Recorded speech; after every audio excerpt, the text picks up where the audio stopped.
మేమెక్కడికి వెళ్ళాము. భారతదేశాన్ని బైబిల్ దేశంగా మారుస్తాం. యేసే లోక రక్షకుడు.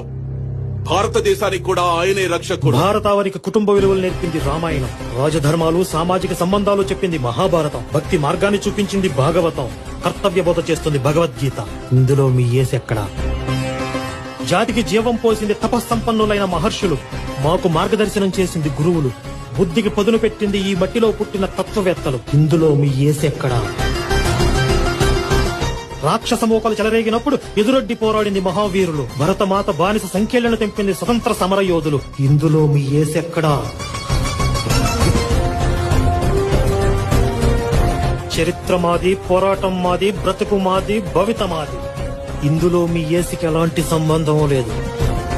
యేసును ఒక మంచి మనిషిగా గౌరవిస్తాం, కానీ దేవుణ్ణి చేసి మా నెత్తి మీద రుద్దాలని చూస్తే మాత్రం ఆ రోజు యూదులు చేసిందే ఇప్పుడు మేము చేయాలి.